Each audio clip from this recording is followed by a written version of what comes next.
kita dehem tanpa adanya sebab. Artinya tanpa adanya sebab di sini bukan kita sedang diuji dengan sakit tenggorokan umpama, maka batal sholatnya. Karena itu adalah ucapan. Sekalipun tidak. Assalamualaikum warahmatullahi wabarakatuh. Bismillahirrahmanirrahim. Pada kesempatan kali ini sebagai selingan daripada kajian ilmu nahu kita, ilmu nahu dasar kita sedikit akan membahas tentang masalah fikih yang insyaallah pada kesempatan kali ini konteksnya kita akan baca yaitu kitab Riyadhul Badi'ah. Langsung saja kita sama baca daripada lafaz yang dikarang atau yang dicatat oleh musannif pengarang kitab Riyadhul Badi'ah ini. Bismillahirrahmanirrahim. Qala al-musannifu rahimahullahu ta'ala wa nafa'ana bihi wa amadana wal muslimin fid dharain amin ya Allah ya rabbal alamin. Babu mufsidatis salati al-mufsidatu in qaranat takbiratul ihrami fala tan'aqidus salatu ma'aha wa in tara'at ba'da dukhuli fis salati abtalatha wa hiya katsiratun faminha al-kalamul amdu walau qalilan wal fi'lul katsiru walau sahwan wal hadasu al-akbaru awil asgharu wa hudusun najasati allati la yu'fa anha wassalamu amdan fi ghairi mahallihi wa fi'lu syai'in minal arkanil fi'liyati amdan fi ghairi mahallihi war riddatu wal iyadu billahi ta'ala wa inkishaful awrati lil qadiri ala satri wa taghyirun niyati wa tahawwulu 'anil qiblati bi sadri amdan illa fi salati shiddatil khaufi wa nafilatis safari. Ya, di sini musannif atau pengarang kitab Riyadhul Badi'ah ini bahwasanya hendak menjelaskan tentang beberapa poin yang dapat merusak daripada sholat atau kata lainnya pembatalan sholat. Al-mufsidatu, di awal kata musannif mengucapkan al-mufsidatu, yang mana al-mufsidatu ini termasuk salah satu daripada jamak muannas salim, yaitu kata majmuk yang berarti banyak. Jadi beberapa yang merusak. Kalau mufradnya atau kata tunggalnya adalah mufsidun, sebuah perusak. Mufsidatun, beberapa perusak. Nah, di sini konteksnya di awal beliau taruh sebagai permulaan daripada pembuka bab ini dan kita membacanya dengan dhammah di akhirnya, yaitu al-mufsidatu. Nah, kenapa? Karena dihukumi sebagai marfu' atau isim yang dirofa'kan. Kenapa bisa dirofa'kan? Karena dia menjadi mubtada. Nah, dengan ciri rofa'nya yaitu dhammah. Karena dhammah itu memberikan kontribusi atau sebagai ciri di dalam i'rab rofa, di antaranya di dalam jamak muannas salim.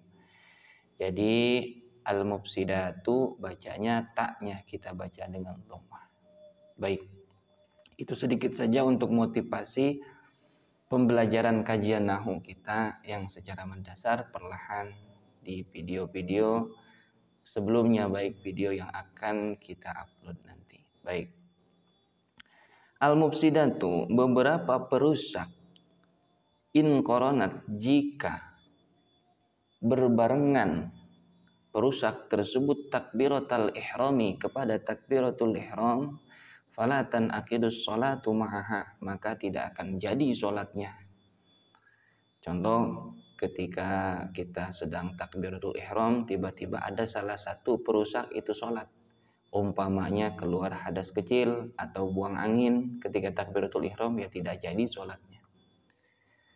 Wa in tara'at, jika datang dia ba'da dukhuli fis sholati, setelah kita melaksanakan sholat, abtalat ha, maka mufsidat ini membatalkan kepada sholat. Contoh, ketika kita sudah memasuki pelaksanaan sholat, Umpama dalam keadaan ruku tiba-tiba salah satu daripada mufsidat ini ada, maka batal.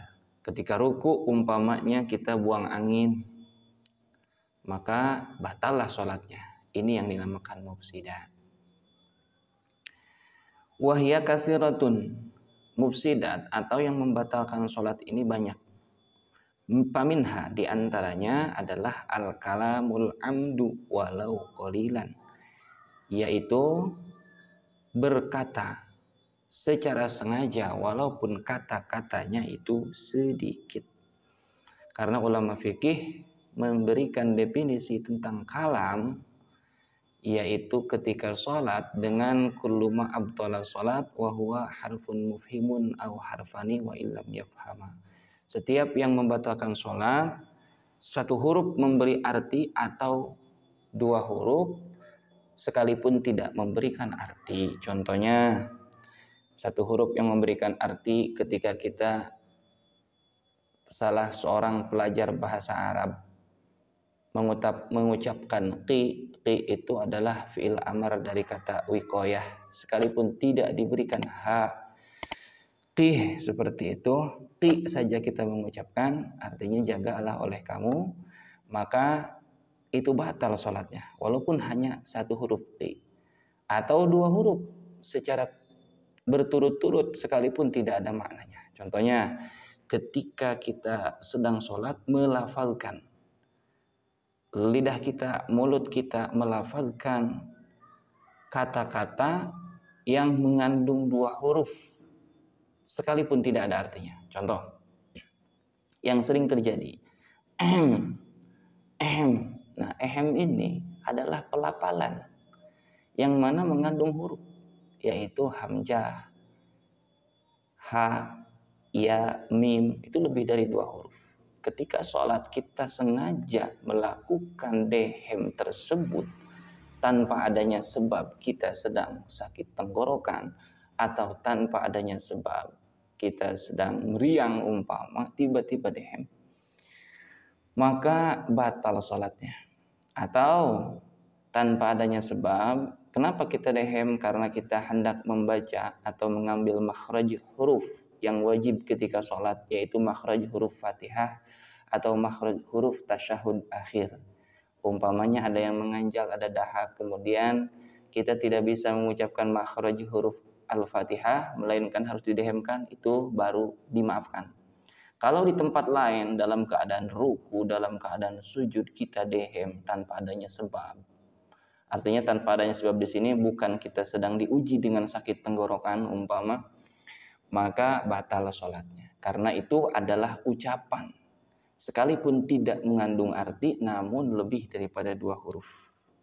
Jadi yang pertama kita ingat, pembatalan sholat itu adalah berkata satu huruf yang mengandung arti atau dua huruf sekalipun tidak mengandung arti.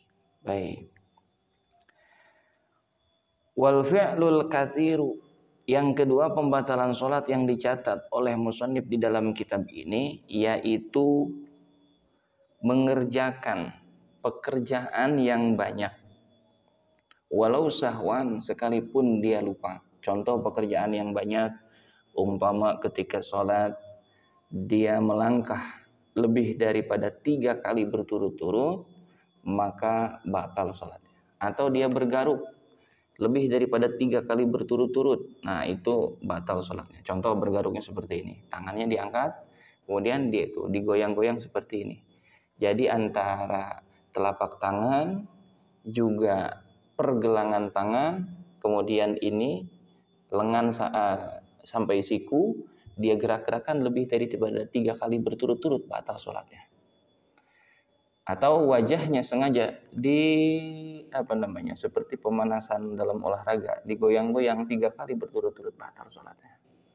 Ya kecuali orang yang diuji memang penyakitnya seperti itu. Kalau bahasa Sunda disebut penyakit lilinian, nggak mau diem orangnya. Nah, karena udah terlalu berusia misalkan, nah, seperti itu. Kalau sengaja kita bergerak seperti ini kepala kita, atau tangan kita digerakkan seperti ini 3 kali berturut-turut, bisa membatalkan sholat. Baik.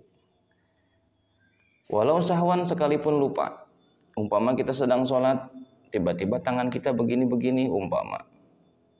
Kelupaan kita padahal sedang sholat, maka batal sholatnya. Baik, selanjutnya yang nomor ketiga, pembatalan sholat ini adalah al-hadasu al-akbaru. Keluar hadas besar, awil asgoru atau hadas kecil, batal sholatnya. Contoh, umpama mohon maaf ketika wanita sedang sholat, tiba-tiba keluar hadas besar, yaitu keluar haid umpama, maka batal sholatnya. Kemudian awil asgor atau hadas yang kecil, seperti buang angin umpama, ketika sholat buang angin, batal sholatnya. Yang keempat adalah hudusun najasati, yaitu datangnya najis allati la yu'fa anha, yang tidak dimaafkan di dalam bab sholat. Contoh, ketika kita sholat umpama di musola ini biasanya banyak binatang seperti cicak, misalnya ketika kita sholat itu tiba-tiba cicak buang kotoran di baju kita atau di badan kita, batal sholat kita. Seperti itu. Kenapa di sini musannif mengatakan dengan la yu'fa anha, najis yang tidak diampuni dalam bab sholat? Ya, karena di dalam bab sholat ada najis yang diampuni khusus di dalam bab sholat, yaitu adalah darah kita sendiri. Contoh, darah itu adalah sesuatu yang najis. Kemudian kita kebetulan ada bisul di tangan atau bisul pokoknya di anggota tubuh kita. Ketika kita sholat, bisul kita itu mengeluarkan darah. Nah, itu darah diampuni di dalam bab sholat. Nanti ada pembagian najis itu 4 di dalam Fathul Qorib. Ada najis yang diampuni di dalam bab sholat. Ada najis yang hanya diampuni di dalam bab air. Ada najis yang tidak diampuni di dalam bab sholat, tidak diampuni di dalam bab air. Ada najis yang diampuni di dalam bab air dan diampuni juga di dalam bab sholat. Baik, kita contohkan sedikit saja tadi. Najis yang tidak diampuni di dalam bab sholat seperti kotoran binatang, maka tidak diampuni dalam bab sholat. Ketika kita sholat terkena kotoran binatang, maka batal sholat kita. Tapi ketika kita sholat kemudian kita memiliki luka dan luka diri kita itu mengeluarkan darah, nah sekalipun darah itu najis, diampuni di dalam bab sholat, artinya tetap sah sholatnya. Seperti itu. Baik,